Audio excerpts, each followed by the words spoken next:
G'day Bomber fans, we've got some more practice match analysis to get through today. I've been joined by Scott from the Lunchtime Catch-Up podcast, and we are going to go through the entire playing list that from Friday's practice game and really just player by player discuss how they went. I think there were some really impressive performances from both older and younger players in the game, so a lot to talk about. And when you've got me and Scott in a room or a virtual room together talking about footy, both of us love to yap, but together it is a feature-length film. Even though I'm under the weather, there's going to be a lot of yapping today. This is probably the longest video on the channel. Hope you guys enjoy it. Before we get into it, go give Scott some support in the comments below, on his Patreon, on his podcast, the Lunchtime Catch-Up podcast, on Twitter as well, Scooter McNiece. I'll have all those links in the bio below, but let's get into this one. G'day, Scott, mate. How are you going? Doing very well. Very well. Yeah, it's good to join you after a good outing by the football club. Yeah. A lot to talk about. It was actually a good game to talk about a lot of things, really, about historical issues, in draftees, improvements we saw. So there's a lot of things to cover. Yeah. But I'm really happy to join you, mate. No, thank you. Thank you. It's an absolute pleasure to have you on the channel again for the second time. Your last video was one of the fan favorites, so I'm sure the community loves to see you back. You were at the game on Friday. Yeah. I wasn't at the game on Friday. And that's why I'm really keen to have you on for this particular video, because I feel like, especially with the practice games, we've got the coverage, which isn't the best. There are just things that you're going to miss when you're not watching the game. So I thought I'd get a big-brained footy guru to come on who was actually live at the game to talk about the game itself and more specifically the players involved. So what we're going to be doing today, we're going to be going player by player through the entire squad of 26 that was out there and really just giving our thoughts. Sounds good. And I guess, let's start off, let's kick off with the captain, Andy McGrath. He finished the game with 26 disposals, or roughly 26 disposals. The stats I'm using today might not be perfect, but they're going to be pretty close to it. And McGrath had 26 disposals, playing pretty much the entire game in defence, didn't run through the midfield at all.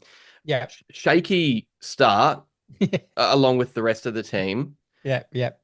I think for McGrath, it's, when there's a shaky start, obviously, the fans come for him a bit more, but when you are the captain, there has to be, a level of ownership that you have to take. When not when the ship's sinking, because obviously we smashed them in the end, but when things aren't going well, and he wasn't quite at that level early. A few missed kicks, few missed handballs. By the end of the game, he was, probably one of our better players out there.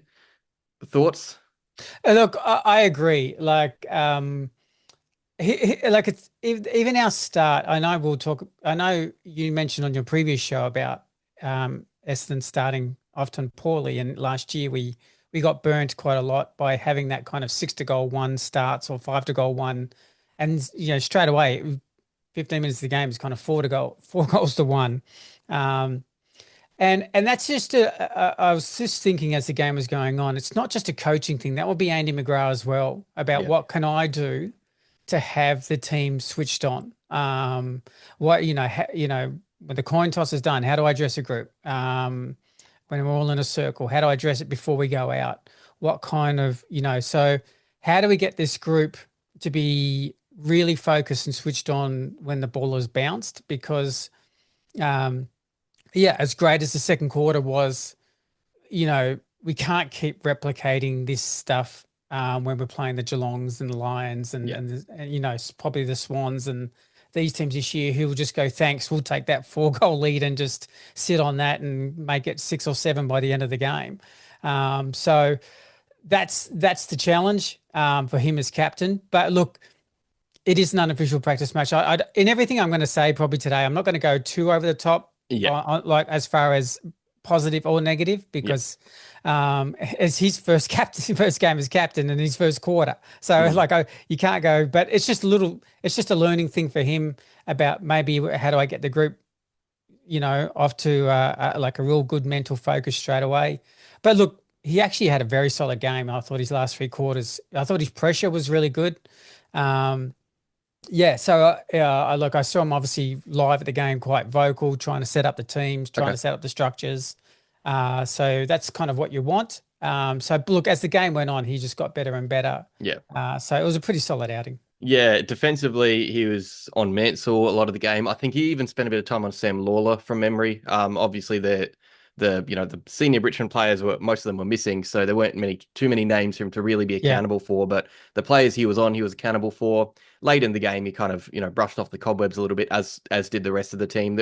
Really in that first quarter, I can remember two players that were hitting targets by foot. We'll talk about them later in the video because that'll be exciting. yeah, But yeah, I think it's one of those things where, if those issues kind of creep in later into the season, we'll probably look back on this game more and talk about yeah, it as maybe a yeah, catalyst. But because we haven't, we're not in the home and away season yet, it's kind of hard to, as you said, be too dramatic either way. But I thought Andy McGrath, for the most part, had a pretty solid, first outing as the official captain. yeah. Now we're going in order of number. So we're, Yep. we're kicking off with one of the Oh, draftees yes. pretty Okay. soon. Jacob Farrow, 15 touches, most by foot. He did he start the game, by the way? Because he either came into it very late, well, not late, but late Yeah, in he the started on the first. bench. Okay, right. Yeah. And spent a fair bit of time on the bench.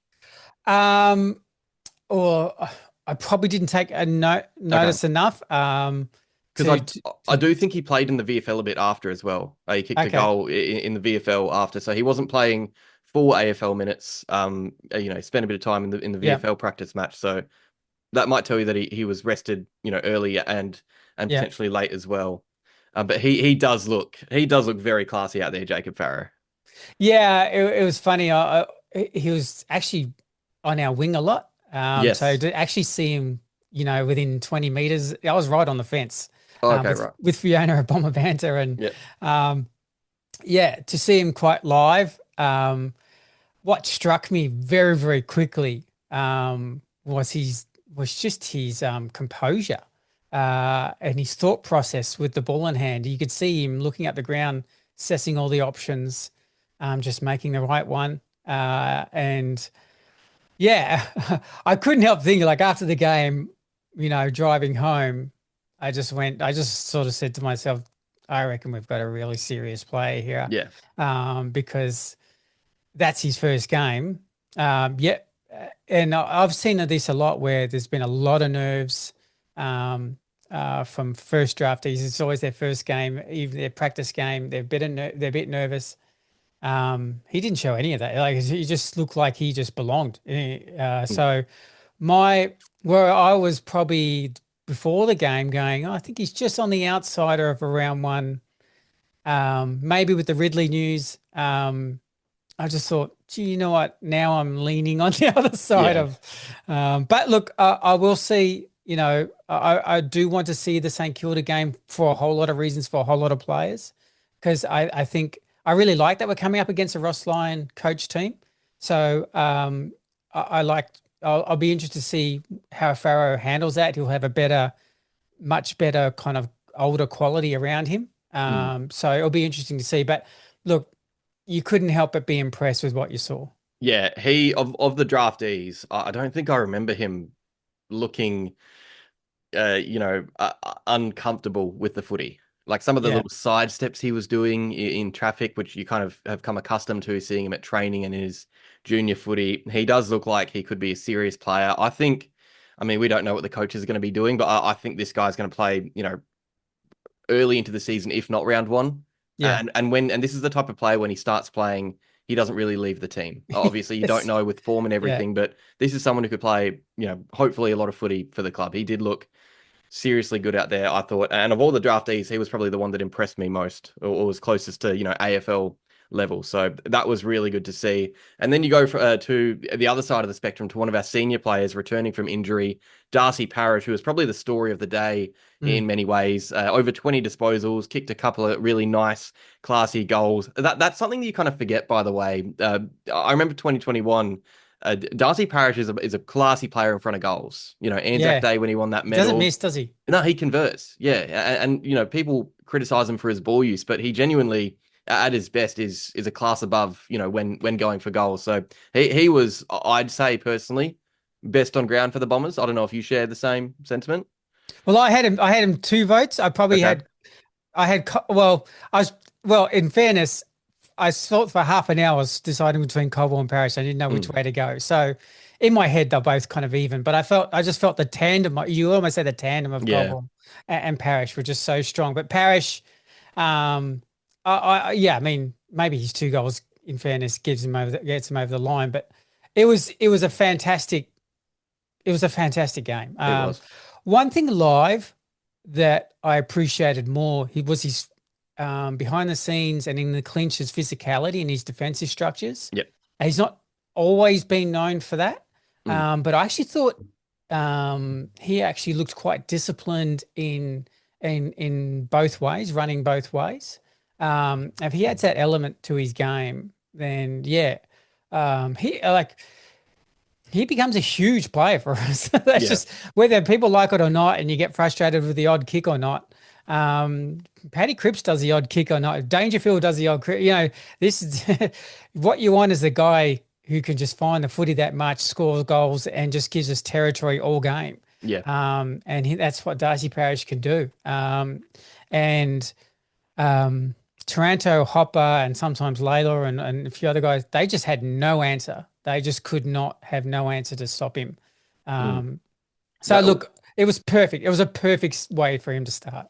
Yeah, and I think that's the thing is that he wasn't doing it against, just the kids in the second half because Richmond took off all their prime midfielders in that second half. It was a bunch of to be frank, nobody's in the midfield Second sense. string, yeah. Yeah. Like Jack Ross isn't one of their main starting midfielders, but he had the responsibility to be that guy in the second half. Parish, I think, was doing his best work in that second quarter when Taranto, Hopper, Nankervis was, trying to tap down to them. Yeah. He was just a level above in that midfield alongside the other guys we had there. So you're just, crossing fingers and praying that he gets through a season unscathed because if he does that, we've talked a lot on the channel about whether or not Parish can return to the 2021, 2022 form. And this is a good indication that he's on the right track to be closer to that than we thought. I thought he was really, really good out there. No, look, I totally agree. It was perfect step in the right direction. He looks really good mentally. Yeah. I was thinking, coming back for injury, that's half of your worry but he was really alert to everything around the ground. And I was telling Fiona this, but I just watched him for 5 minutes, just separate to the game. And he was really switched on, and just enjoying footy. And that can be a big difference in a player when it tells me that he actually trusts his body. So he's just enjoying just focusing on footy. Yeah. It was just pleasing to see. And if that midfield group can stay together, and then add the layers of a Kako and maybe even a rotation of a Roby and that sort of thing as a year goes on. I hate to, I'm trying not to bump us up, but I was like, it's tough not to. It's exciting to think of, like Farrow rotations, Roby rotations, and Kako and these guys, and then you can look at different ideas of how to have use merit and other things. So I think it's pretty exciting, that area of the ground, what's happening at Essendon. We move up the ground. Kyle Langford, he was probably one of the leaders that was a bit shakier to start with his ball use. I thought a few leaders of the club were, not at their best early, along with the other players involved. But as the game went on, he was, one of our better forward half players. Ended the game with 3 goals. What I really liked was his tackling pressure. Ended the game. I think our team high tackles of 5 for the game, which is really good. But again, just like with Darcy Parish, seeing him out there, fully fit. Playing really good footy is just, him out on the park. It can only mean good things for the Bombers. Yeah, I mean, in some ways, that's what he does, isn't he? He can just kick 3 goals almost at will. And that's where he gets that 50-40 kind of goal seasons, because he just scores goals. And a lot of it's based off a very good IQ. I agree. His first quarter was probably one to forget. Yeah. But I mean, he obviously hasn't played much footy too, so I'll give him a little bit of chop out there. But as the game went on, he just got better and better and looked dangerous. So, I mean, people know I'm a Cole Langford fan, because I just think he's one versatile but a very clever footballer. Which is why I always try and remind people in those years where he scored those 40, 50 goals, he actually was pretty much our leader in goal assists. Yeah. So it's not just scoring goals. He's actually very good at setting up goals. And so he's very, very important that way to us getting an 118-point score line. in the future more often. Did you watch the forward setup much? Did you see how he was leading with Caddy and Wright, and whether or not he played full minutes up forward? Did he play anywhere else on the ground? Because he's a pretty versatile option. Yeah, I mean, he's one of those players that a bit like Duursma, right? That there's a few guys that are just naturally going to float up the field quite a Yeah. lot around the wings and that, and I think Essendon like that. Kako will probably join them as well at points, um, but yeah, I mean, they obviously played Peter a bit more deeper, uh, kind of your traditional full forward with Caddy just in front of him. But Langers to me, yeah, was more the high half forward rotation, getting up the ground a bit. Mm. But then, he has this knack of just knowing though when to go deep. Yeah. And that's when he becomes very dangerous because he has this ability to find space. So yeah, he would have been wrapped, I reckon, with that first game just underway. It's now out of his system, and he can go on and yeah, it can't ask for much more. That's what you want. A medium kind of size forward, 3 goals. Yeah. Next week. Yeah, exactly. One of our better players, you were tossing up between the BOG, Jye Caldwell, 20 odd touches, kicked a nice goal. I really liked his damage in this game. I don't think you usually associate damage as his main strength, but kicked that really nice grubber goal. I loved his setup kick to Brayden Fiorini when he missed one of his shots, Brayden Fiorini, but it was just such a clever centering kick. And you saw a few things like that with Jye Caldwell throughout the game. As you said, one of the best on ground. Yeah, I look, I loved his game.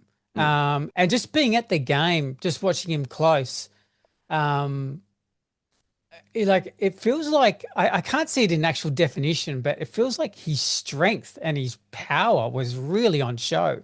Like he was really physical and really strong. It was like he was really intimidating almost. Maybe that's sometimes with the Richmond, more inexperienced mids at sometimes. But yeah, I just thought that he imposed his will a bit, and he does have the ability to use the ball very well. It's not always the case, but he can actually give a bit of a daisy cutter 40-meter pass when he wants to. Yeah. And if he can just improve that by 10% this year and in his career, I hold him in really high esteem. So I know people ask me and said, "Oh, no one's ever going to match merit." And not that I'm saying Caldwell will, but I still think his ceiling's more than maybe other fans think. I just think if he just gets a run at it, and that's half the thing, it's just his body, right? If he just gets a run at it for a couple of years, I just really believe he can be, getting towards that A grade, A plus grade kind of mid. And we'll talk about Durham later, but there's a few guys around him that I think are just going to get better and better and better. Mm. Look, I don't know if I should say this as a downer. I was a little bit worried after he kicked the goal that he had a bit of a grimace. So I'm keeping check on that knee a little bit. Okay. It was strapped. It was definitely strapped, and if you watch the goal, have a look at his reaction after the goal. You could tell it was a face of like, oh, my knees. Okay. Now I'm hoping that's more because they played him the whole game. Yeah. It's more just running it out an injury rather than redoing an injury, if that makes sense. Like Yeah, it's yeah, just yeah. it's had a knock rather than a structural issue, if that makes Mm. sense. So it's like a bruise kind of feeling. Yeah. That's what I'm hoping because they're so anti-risk at the moment for him just to play pretty much close to the whole game. Then I kind of feel like, okay, then they're quite comfortable with where he's at. Yeah, and I think you're right. He was going in hard, so there could have been a few knocks. I think that bump in the middle of the ground was that's not a practice match bump. Like if you're a Yes. Richmond player seeing Jye Caldwell coming at you in a practice game, good luck because he was going in hard. But no, you're right. I think A grade, A plus. I don't know. I guess time will tell. But we saw those early season games last year. The game against Hawthorn where he was just about best on ground. In this game, he's just about best on ground. At his best, he can clearly, dictate a midfield and be a big part of a midfield dominance as he was in this game in that second quarter against, Taranto and Hopper and everyone. So very impressed with Jye Caldwell. Brayden Fiorini's first hit out for the Bombers.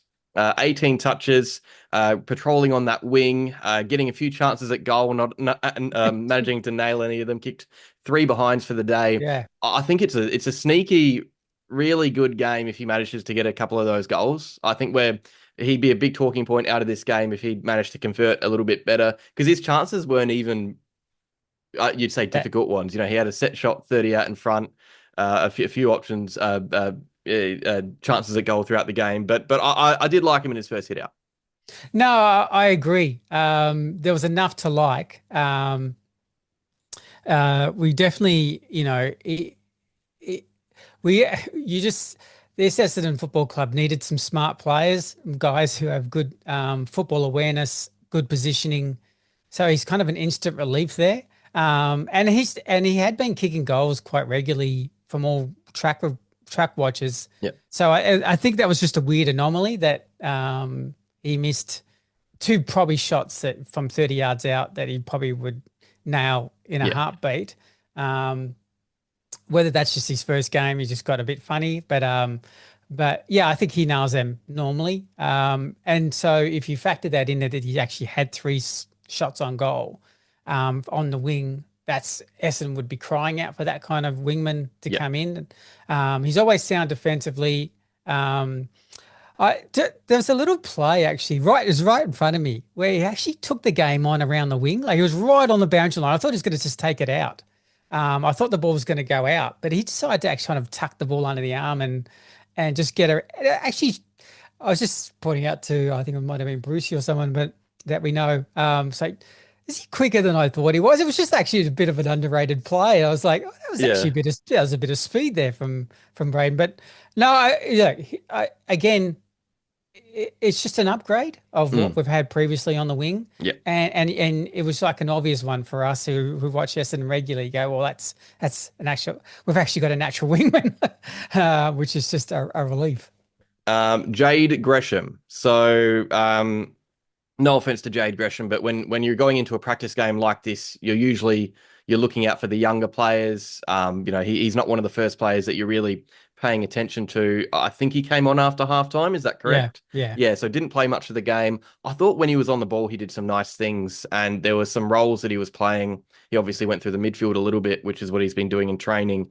But even kind of like a high half forward going to the stoppage, you can see how he can fit into the team. I just don't know if he's in best 23 calculations right now, given the fact he only played the one half.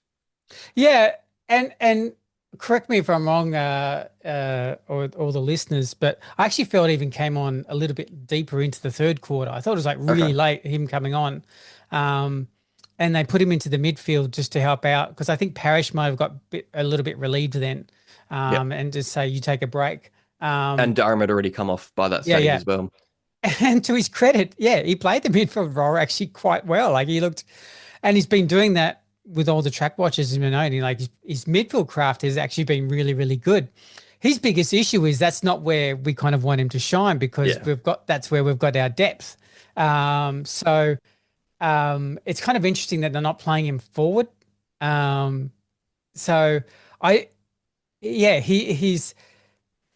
He's actually in quite good form, but just in the wrong area when it comes to round one for him personally, for his probably selfish motives of playing round one.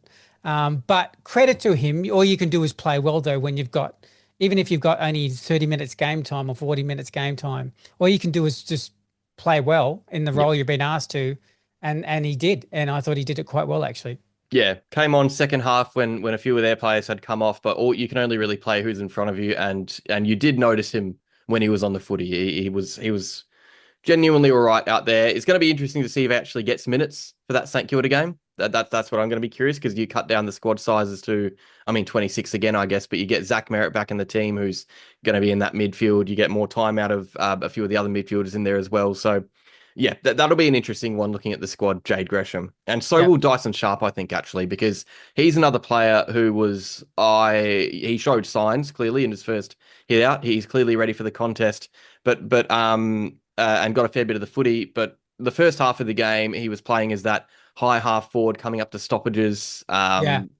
I finding a lot of space as well. I felt like I was more impressed with his second half when he was winning less of the footy because that's the way I see Dyson Sharp playing more in that midfield. Yeah. In that first half, you see him winning the footy in space, which is not the player you want winning the footy in space. Had a few fluffed kicks going inside 50, but then again, so did everyone else in the team. It was an interesting game, and it's interesting to see, can Dyson Sharp play AFL footy as that high half forward? I'm not 100% convinced either way. You can try and convince me if you want. Look, it's an interesting one. So there was one play, right? Like the bounce, there's a center bounce ball. He starts at half forward.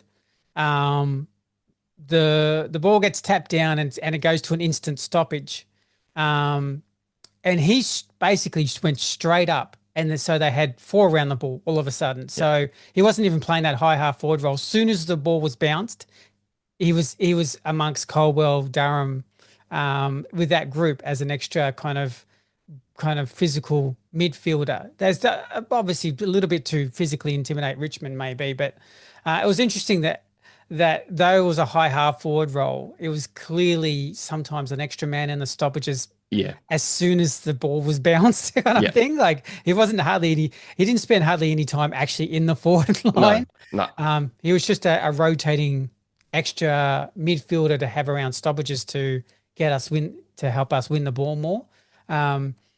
Look, his kicking's always you can tell his kicking's going to be a talking point moving forward, and he'll have to get a little bit better at it. Probably the thing that stood out to me was probably two or three handballs that really I thought opened up the game, and they're just high IQ in traffic handballs that probably don't have many players that can do that. That just got us going. Like it was it's just in the blink of an eye kind of handball. And then suddenly we're off and running. And they're the small things. I mean, his physicality is fantastic. Yep.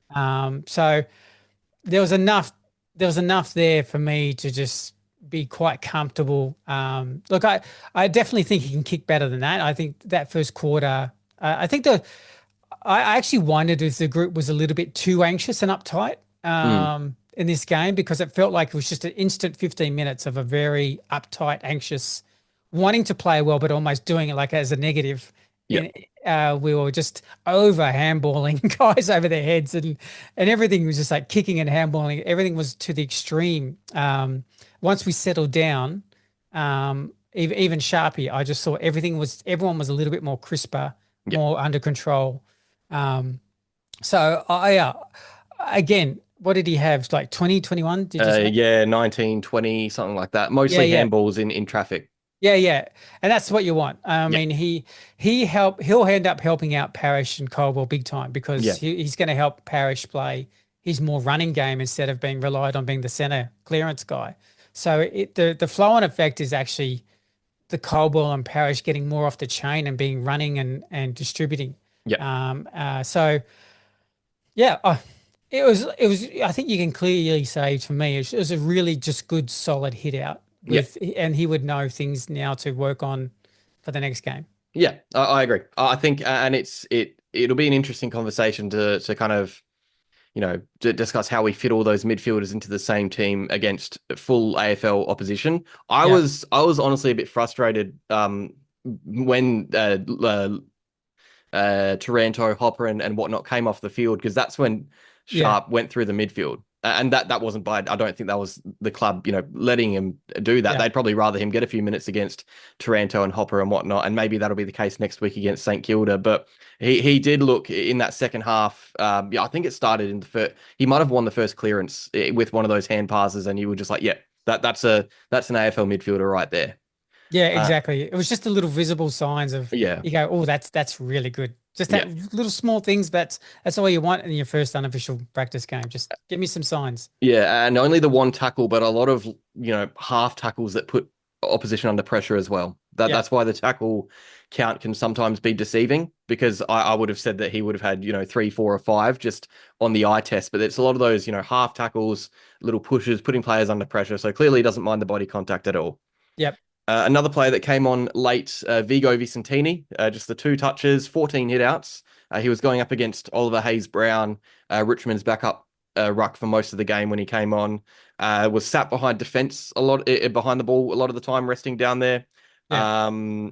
I mean, not too much to really note Yeah. outside of his ruck craft, which was, I thought, better than Hayes Brown, who's a more mature option. So that's good to see as well. But we've been seeing that in the VFL for a year now.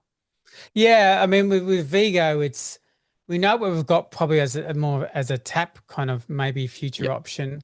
Look, his whole game will center around, can he be, especially with the ruck rule, can he be more of a presence around the ground yeah, and maybe up forward? That's just his natural growth that they're going to try and develop in the next couple of years while being very young still. But you know, and this is not to put him in a different light because Blakiston's age 26, 27. But you could just tell the difference between the mobility, the presence around the ground when the ball hits the ground. Blakiston felt much more in the play. yeah. Like so that's why I think a lot of people have Lockie as the starter, and Vigo is just still, you still sense it's another developing year coming up. Yeah, I don't think that's a problem at all. That's expected No. for a young ruck. Yeah. What is this second, third season? It's really second as a pure ruck because of all the injuries last year when he started going through the ruck full time in the VFL. So I'm fine seeing him mostly in the VFL this year. Another developmental season that is expected. You Yep. move on to another taller player, Peter Wright, who did a little bit of rucking as well. He kicked the 2 goals, 11 disposals, 5 marks around the ground.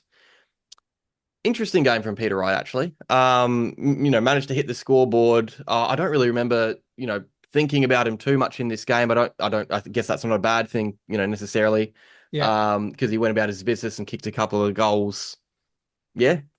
Yeah, it wasn't a bad game, wasn't a great game. Kind of, he did what he had to do. Would I still like him to take 1 or 2 marks that I think he needs to take to help us out a bit more? And sure, but overall, his preseason's been spectacular, and he's consistently scored 2 or more goals Yeah. in everything he does. So as long as he's dangerous, there's no doubt his set shot is back. But Yeah. he looks like he's really mentally back because he's been doing that. All the track watchers have been saying he's been doing that, been kicking really accurately Mm. at training, and that just he looked like he was really switched on, kicking through the ball. That will help him a lot. But I think he's in a good place. Like I do still think he's in a very good Yeah. place. I think he's a very, very good help out in the ruck and around the ground. So look, it was kind of an unassuming okay game, but that's all you can really say. Yeah. And I think if we don't have much to say about a 2 goal game, it shows the standards that we have for him and the fact that he's well and truly meeting those standards and pitching in. So Yeah. can't complain too much. Archie Roberts won the most footy for the Bombers, 28 Mhm. disposals, mostly by foot. I thought, obviously, people talked about his foot skills a little bit, which, again, the whole team was probably lacking a bit, and we were expecting skill errors. It is something he has to work on going forward, but the good news is he's a younger player. What I really liked, and I don't know if you noticed this live, but I think there was just a real sense of stability in the midfield defensively when he was running through it. He's someone that buys in defensively and Yeah. doesn't just let players run past him. And that's what I really liked about Roberts in the midfield. You're exactly right. Because he started on the bench. Yeah. So if you felt like when he came on that second half of that first quarter, just things started to just change a bit. Yeah. And what you noticed was the physicality, was the pressure just starting to ramp up. And I thought he more than anyone probably provided for me that instant presence to kind of match Caldwell. Mm. There was like a bit more pressure around from 2 or 3 guys all of a sudden. And I just thought his will kind of was just to run both ends, be so competitive. It's what makes him a very intriguing midfield player, because the mix is quite good. I mean, Durham, Caldwell, Roberts, Sharp. I mean, it's very blue collar, Yeah. tough kind of, and mentally tough kind of guys. That is why it kind of excites me a lot. Is what's coming through. That is they're not going to be the pushovers. They're not going to be, this group ain't going to play the Geelongs and go, gee, we look small today. That's not going to happen with this group as they get more bigger and more experienced. Mm. So I think it's really exciting. We obviously talked about Farrow. We'll talk about another guy that's a draftee as well. But it's more shaping like in the future. You may not need Roberts at halfback if you feel like the mix in the midfield and his competitiveness and his defense adds to us that much. And he can kick better than that. He can. I think he would be, pardon the pun, kicking himself after that game because he probably had 6 or 7 clangers. He had a few. Yeah. And to me, he had a really off day for his standards. And I think I told a fan this afterwards and said, just remind you though, he's only done this midfield Essendon v Essendon in a lot less pressure. So let him work through that. That's what an unofficial practice game is. Practice. That's the whole key of the definition of the title of what he wants. He's just got to learn when there's 360 guys all around him, how to go through traffic, how to distribute the ball quicker, make a decision. And I think that will come to him quite quickly.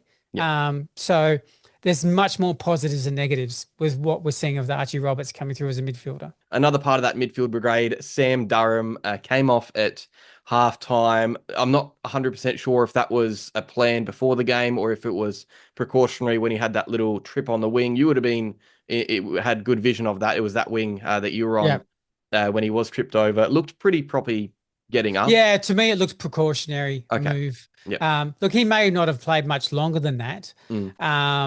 But for me, it was, there's some players, probably caddies, I put this in it. There's some players that will play on and wave everyone off when they probably shouldn't because they're just competitors. And I reckon we're 6 goals up.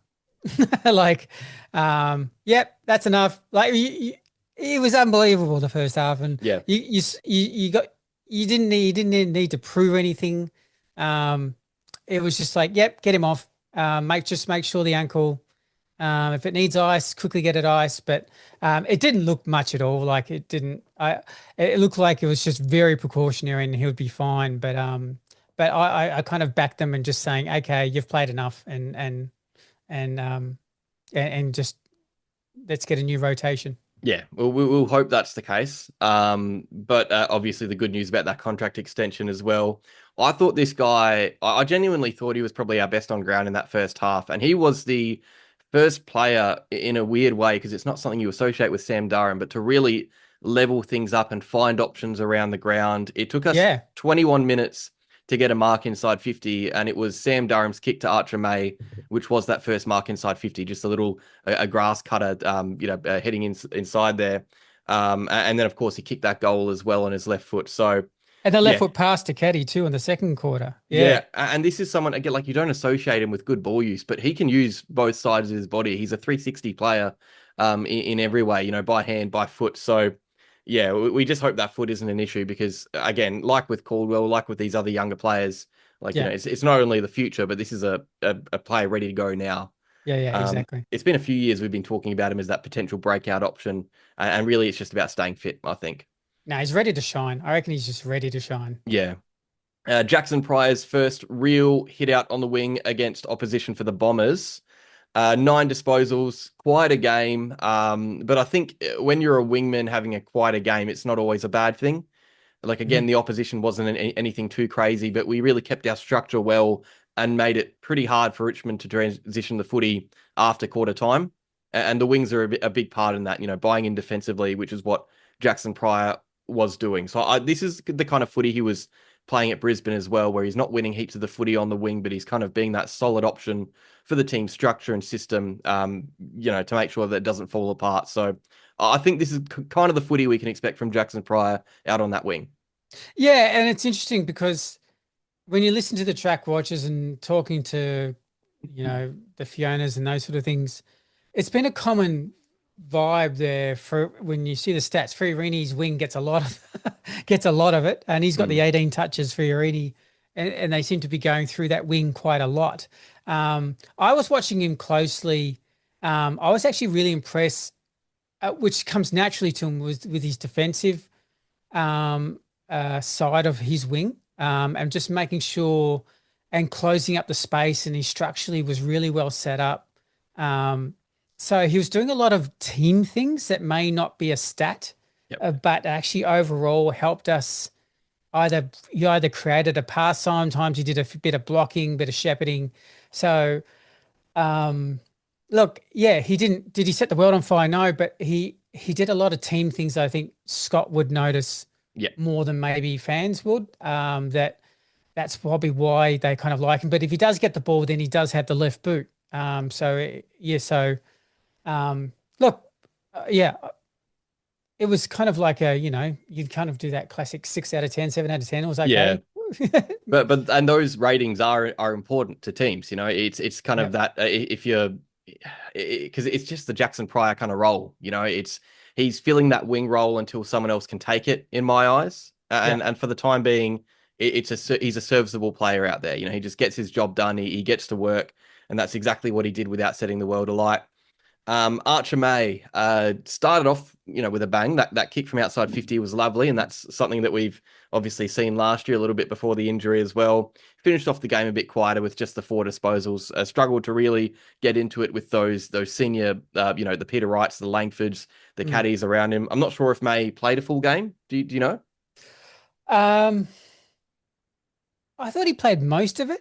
Because I do remember Uh, seeing him late. He might have had like yeah. extended periods on the bench, but I do remember seeing him in pretty much every quarter. Yeah. Like it was I mean, obviously, thanks to the Durham pass, and he had another snap around the corner that he Yep. just missed. Um, Look, you can tell he's in really, really good shape. Mm. He's a strong boy. Um, Look, for him, I'll be very honest with you, Felix. I'm still trying to work out um, the balance of this forward group. Yeah.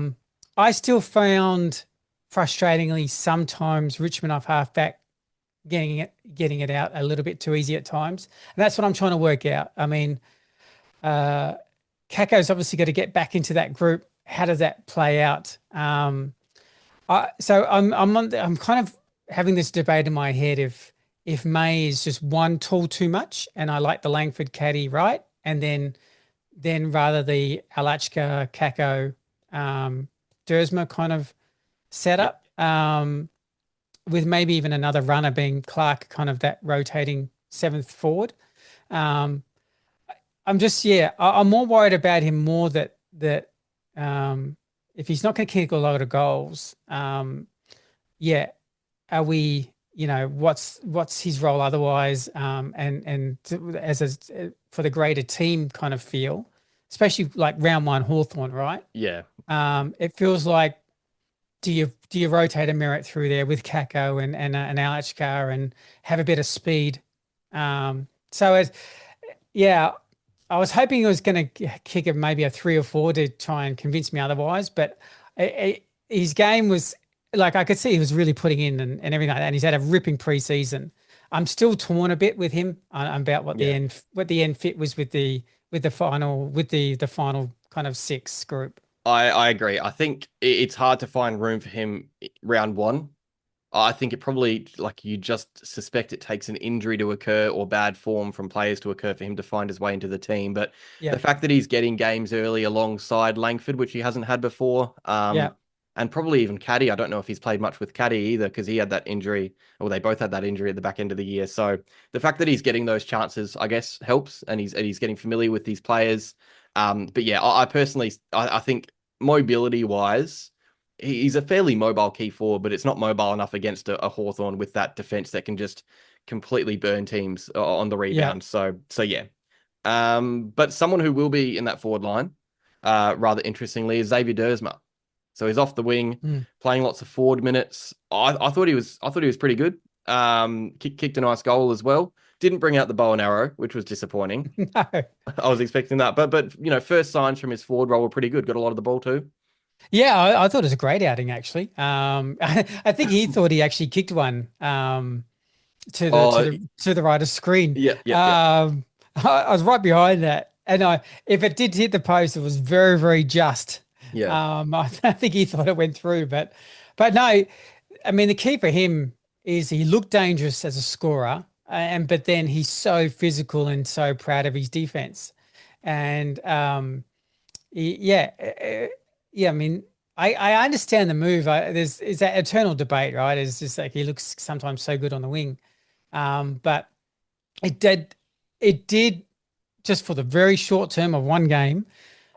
I felt it made us look more dangerous up forward, Mm. like we had more options. And the ball sometimes was staying there a bit more just by his pressure and his even perceived pressure.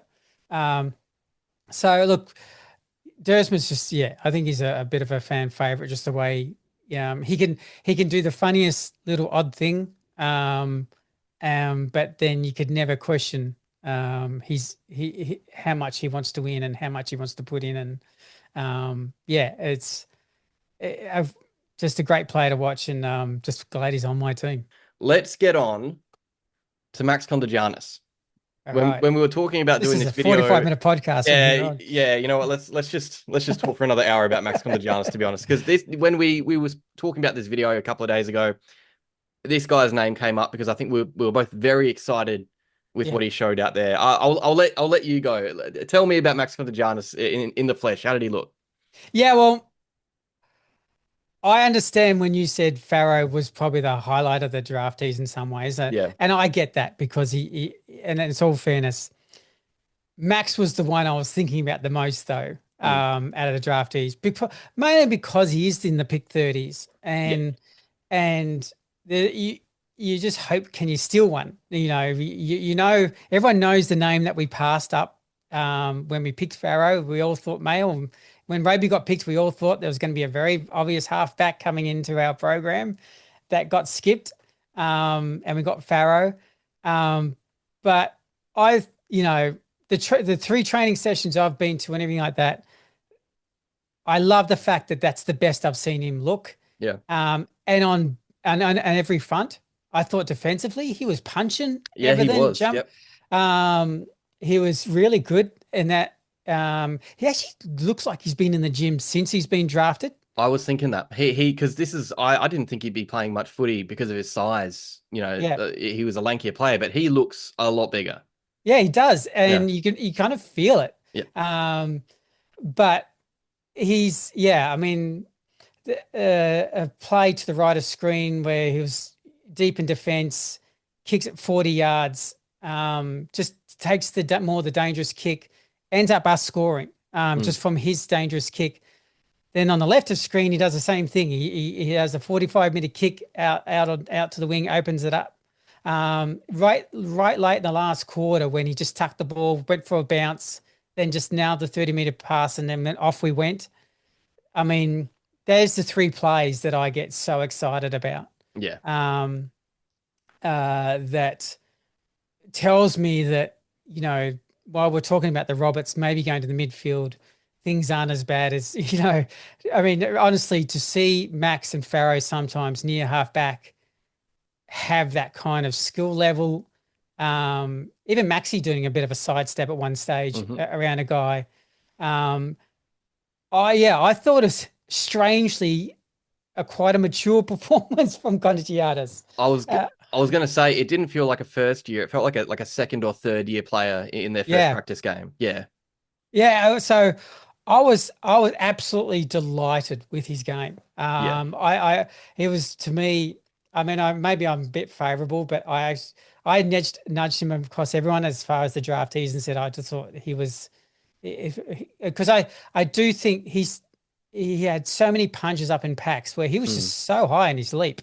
Yeah. And he got the punch out of bounds. I just thought his whole game was so impressive. And then when he started to even create more of his run in the last quarter, I went, yeah, bring it on. So I agree with Brad Scott during the week when he said all five draftees will play a game in the seniors. Yep. And this guy, I probably didn't have him in my round one team, but with recent news of unfortunately that person, um, um, it's not out of the realms of possibility if he has a good game next week. Yeah, that person, by the way, Scott is alluding to, is the jumper Oh, behind him, which has the numbers 14 on it. unfortunately, I've got Ridley's jumper behind me, but yes. Yeah, but yeah, you're right. It is that's kind of how Ridley plays. Like think about Yeah. Prime Ridley. Just that run and carry. That is Max Yep. Kondogiannis. Someone who's definitely in the frame for round one is Nate Caddy, one of the best on I ground. think he'll get there. Yeah, man, we'll see. We'll see. He kicked the 4 goals for the game. Some beauties from outside 50. Some lovely score involvements and goal assists as well. I thought he was fantastic out there, Nate Caddy. He was excitement. He was awesome. Yeah, I mean that's the preseason he's had, and he's just absolutely flying at the moment. He looks as dangerous as all get out. He looks very aggressive in his mindset. Wants to score. I mean that goal where he had 55 out. If you didn't, because you couldn't see it on the stream, he clearly had a player all alone, about 30 Oh, meters really? out, that he just went, nah, I'm kicking a goal. But that's where his mindset was. He knew he was going to kick it. Mm, So yeah, he just looks like he's going to take the game on. yeah, And yeah, how could you not be excited about what you saw? I mean, he yeah. was in my vote. I gave him one vote. I'd give him a vote as well. I reckon. Yeah, Because we probably didn't deliver the ball as efficiently as he would probably like the whole game, but he had kind of that 5-6 goal game written all over him. yeah, So yeah, it's I mean, the parts is his follow up too when the ball hits the ground. I mean, hmm even just when he took the mark on the lead 70 yards out, turned around and now the 40-meter pass to Parish for the yeah, goal. yeah. That was a good one. I mean, just things like that. He's in the game no matter which part of the ground he's at Yeah, if he's got the ball. So yeah, just please be on the park. yeah. It is exactly that. Because I have no doubts this guy's going to be a good player if he stays fit. He's one of Yeah, those players where you just look at everything, his athletic build, his football smarts, the way he delivers the footy, not just kicks goals, but delivers it inside 50, like the Parish one. He just looks like he's going to be a good player, and it's just about staying on the park. Same with Zach Reid. It's just about staying on the park. I didn't think he had the greatest game. Often, but key defender, keeping his direct opponents down for the most part. I thought he was a bit tentative early, but warmed into the game when Ben McKay started to as well. They kind of had a tandem going where McKay was benefiting with those intercepts, but Zach Reid was still a pretty important part of it too. yeah. I mean, I kind of summed up Zach Reed's game as I just thought he had a slightly change of role. Okay. Whether it was because of Max, I'm not sure, but I was just watching him closely, and he literally was a defensive stopping kind of role. Like it was, Mm. and he was punching most things coming his way, but Yeah. he rarely kind of got off the chain like he normally does, like we normally see the intercept side. So, um, I thought it was a bit of a Fletch kind of game. That's the Fletcher kind of game. But look, as long as he's sound defensively, that's still really important part. I mean, Richmond scoring under 70 points, it's all helps. Him and McKay, I thought defensively were a really good tandem, like actual just defensively, Yeah. and that's still important for the whole squad. And as each week he'll just get that flow back, and as we set up, Redmond coming back, I think that frees him up a bit better. Yeah. So probably with Ridley and Redmond out, just slight change of role. But yeah, he did enough. But yeah, it wasn't like he was a world beater. No. And on to his partner, Ben McKay, who I think was, if it wasn't Nate Caddy getting the one vote, it'd be Ben McKay. I think he was Yeah, intercepting absolutely everything. I would say he had 11 disposals and probably 9 or 10 of them would have been intercepts. He was awesome in the air, just marking absolutely everything coming his way. And you saw Richmond kind of stall their ball movement a lot of the time because they look to go down the line and they see big Ben McKay there waiting yeah. for them to kick it to him again. He was fantastic. No, look, you're right. He was absolutely terrific.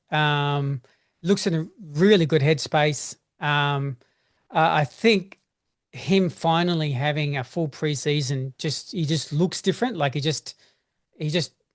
was so much more proactive and assertive for me. Yeah.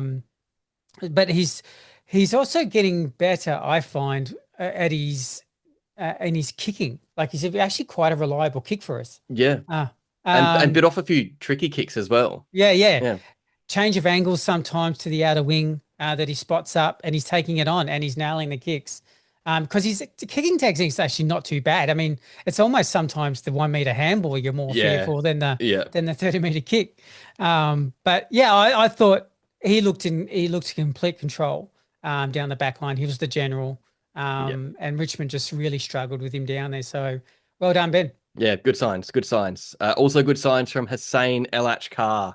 His first hit out, competitive hit out for the Bombers, was busy all game. Kicked both his goals in the last quarter, but the energy he provided, pretty much just non-stop throughout the game, was. Mm. I mean, that there is why I'm thinking he's playing round one. Yeah, do you know what? Because you've spoken about this as well, and we've spoken about this off air.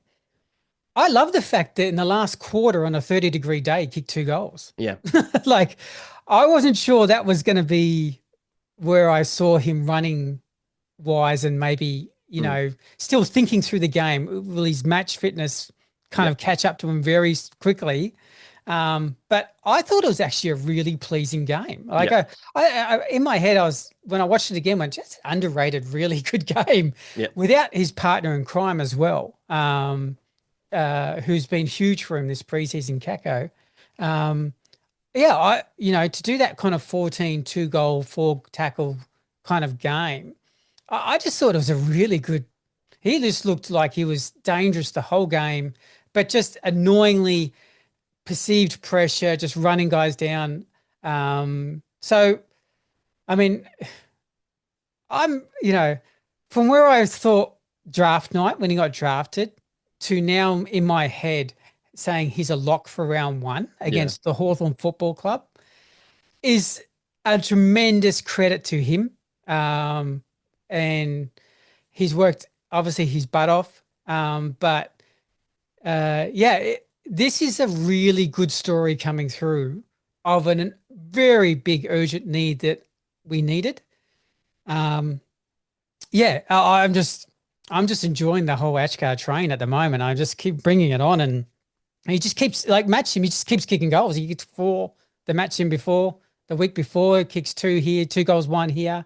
Just bring it on. I'm just loving what I'm seeing. It's a good train to be on.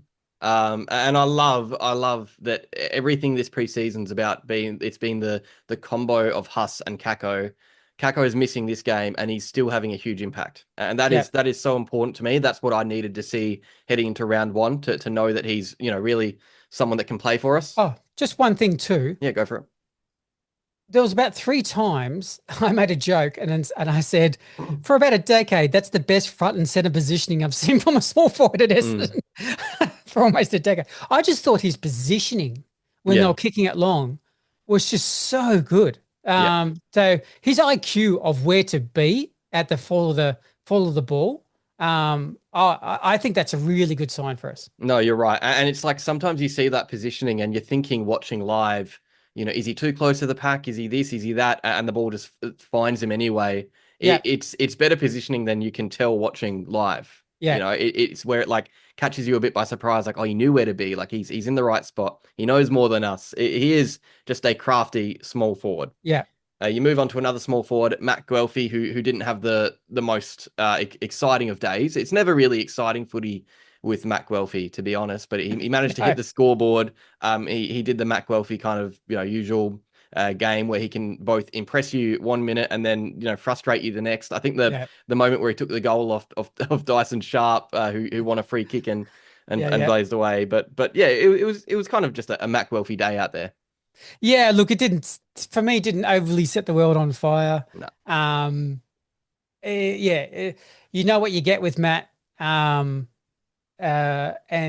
the question is guys like El Achkar and that, who just looks better, and more dangerous.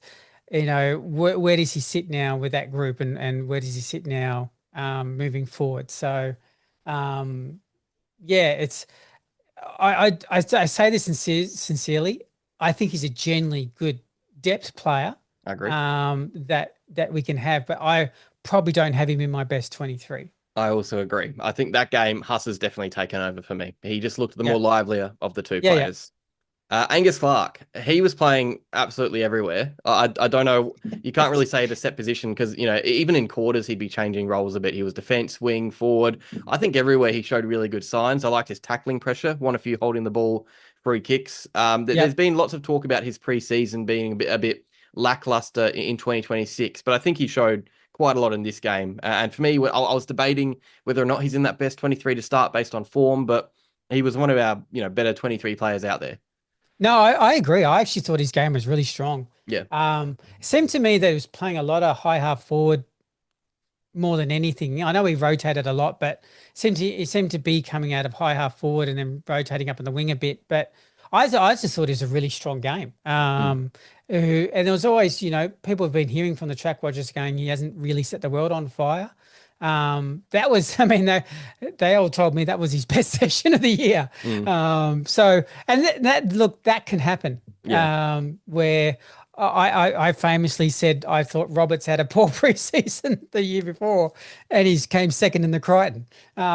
So some guys can just, when the lights turn on, can just go bang. Yeah. And he just went up a gear. His intensity was just 3 times more than I've seen. Than the 3 times I watched him, and just, yeah, it was a really promising role that he could play for us. But his tackling technique was really on song. The whole, It was fantastic. Yeah. grab one arm and not let him release it. Just twice, just Richmond didn't know, the guys didn't know what to do with it. So, and then the nice little neat kick to Peter Wright with the lead. So, I thought it was a really good outing.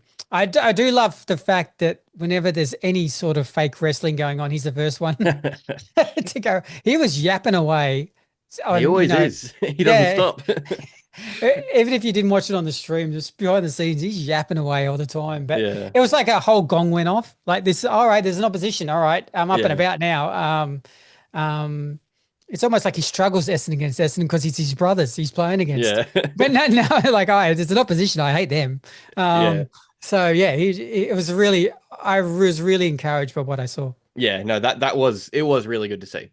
That's what we kind of needed. After hearing about his preseason, I thought he was genuinely one of our, 6, 7, 8 best players out there. The stats didn't light up or anything, but he was playing his role really well. Yeah. Zak Johnson, another one of these second year players who I thought was one of our better players. I thought his first quarter in particular was unbelievable because everyone around him is losing their head and they're cool with ball in hand. There's no synergy. And Zak Johnson was really the only one out there that I thought, or one of the only few players out there providing that reliability by foot. And not even that, but dare as well at times, like going through the middle of the ground. I thought I need this guy on my round 1 team. Yes. Well, it's crazy to think that he's basically about 6 months older than Dyson Sharp. Yeah. So, he's still very, very young. Because we all know that he just by a week made the draft age to be eligible. Also missed his first preseason as well. And missed it, yeah. So I agree. I mean, I actually had him equal best when I at halftime. I had him equal best.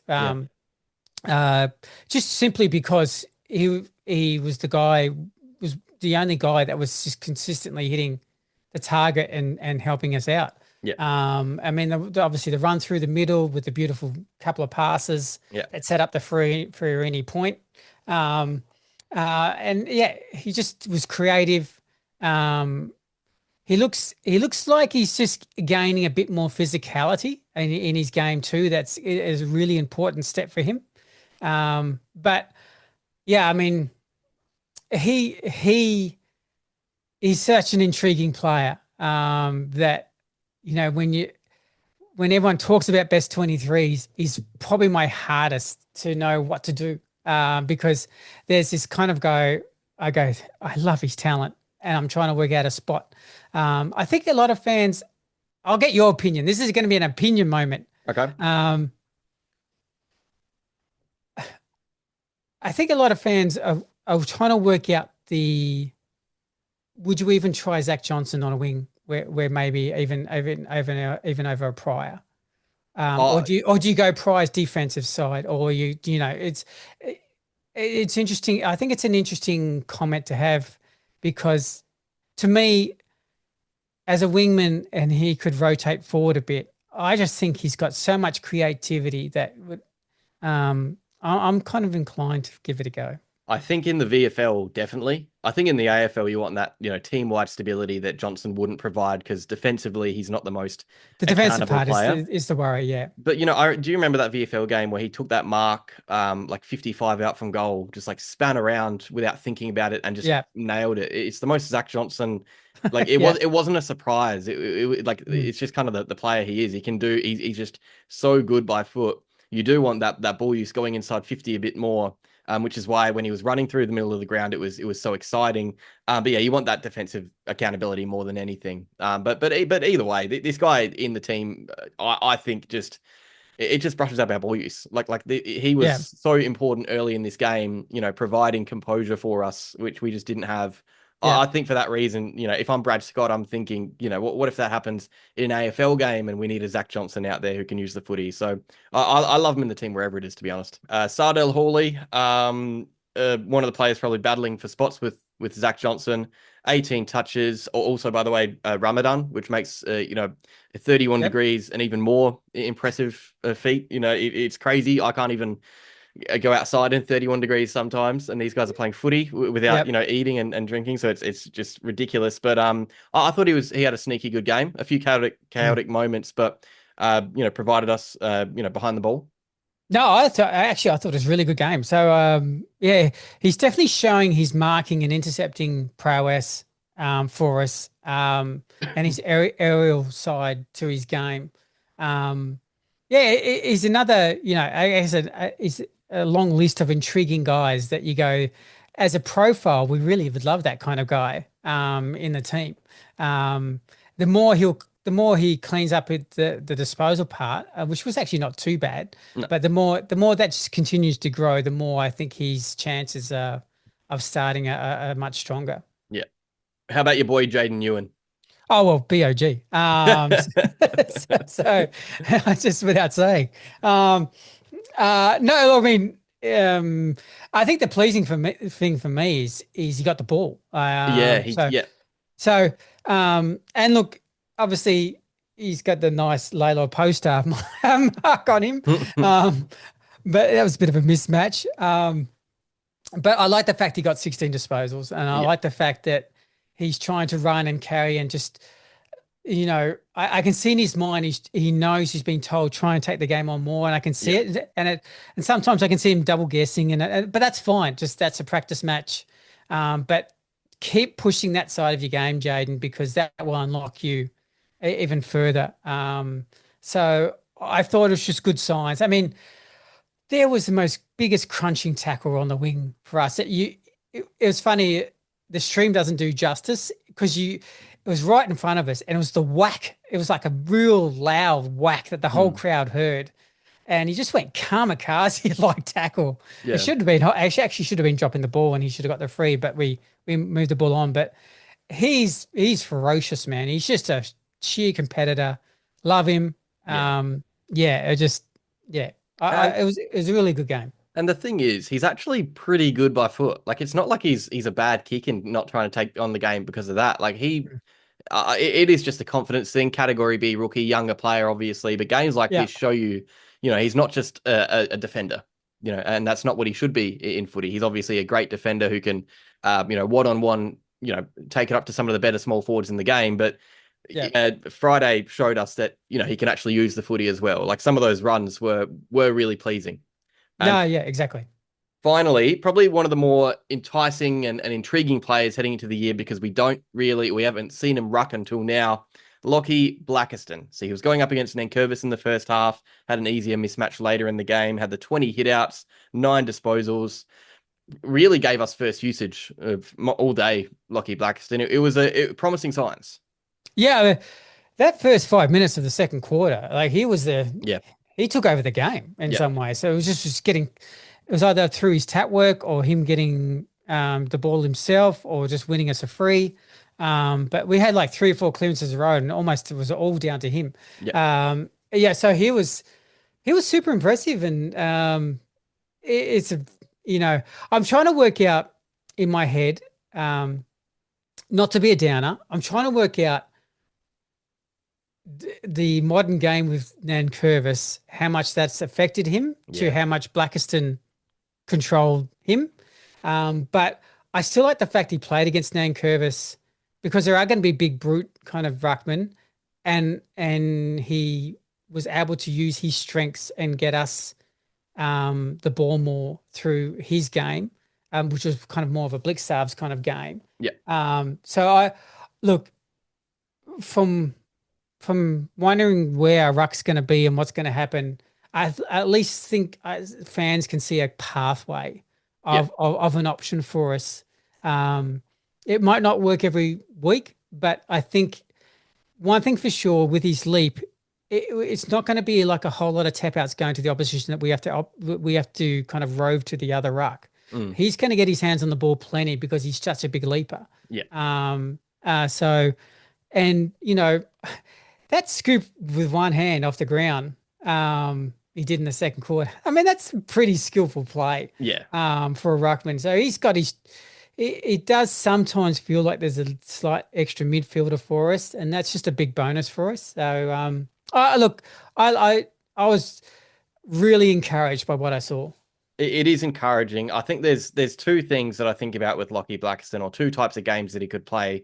One of them is when he's got the advantage over a less mobile ruckman, and now we've seen that when that is the case, he can genuinely, be a big part of tearing games apart for our midfield.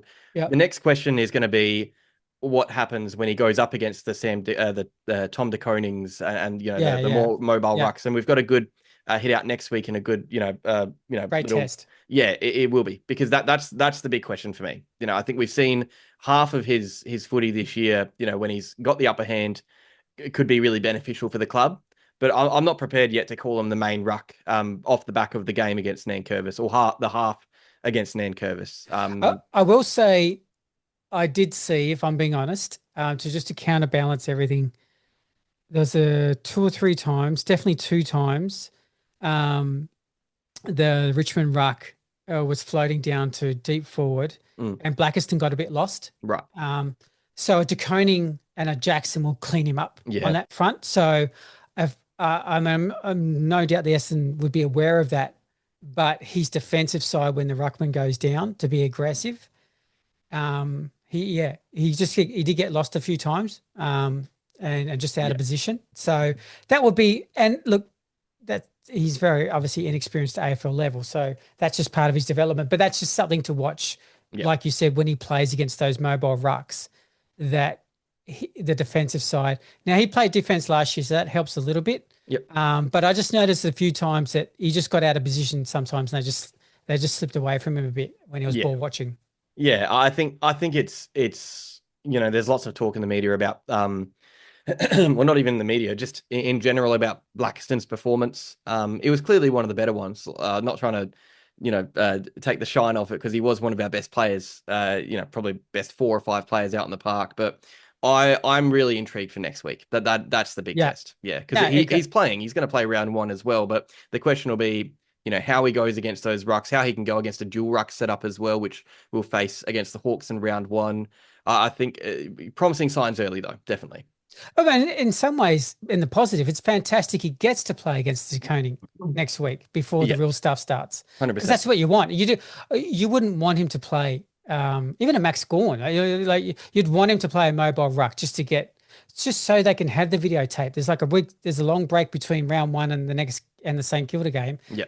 Have those video sessions, go through what de Koning did, so I'm really rapt that he gets the opportunity to play against him and get the education and take some notes before round 1. Yeah.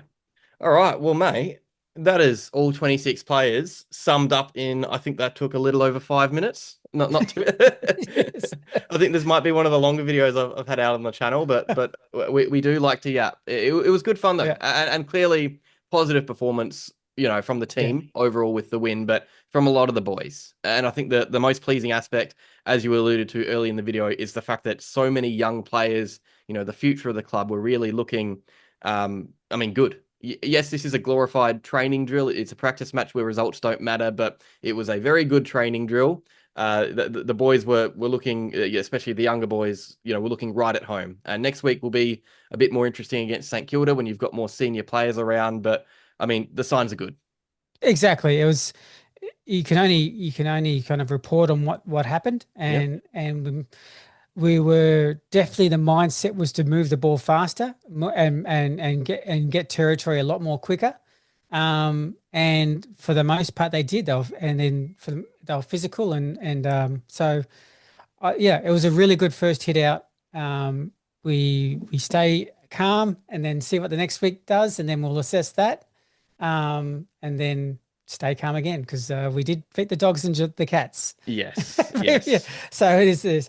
But it's better than getting beat by 50 points. No, that's true. I think we can safely say we're winning the flag in 2026. No. I will say, just quickly, just finished, I did like the fact, and I know we had a bit more experience to protect our kids a lot, but I did like the fact that Richmond did play the high-profile kids, and a lot of this show has been Max, Farrow, Sharp, Roberts, Caddy, El Achkar, and I thought they more than matched them than their high profile. And I think I think there's something about that. I thought it was a nice little, whether I won't say statement because it's a practice game, but I just thought it was just a nice moment for everyone at the club to go, all right, that's Richmond's high profile kids.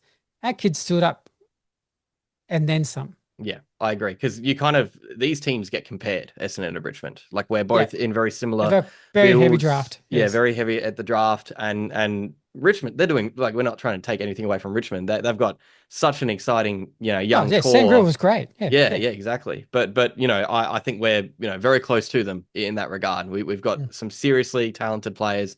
We just need to hope that talent, over time, eventuates keeps developing and gets better. Yeah, exactly. And it's games like this that make that really important.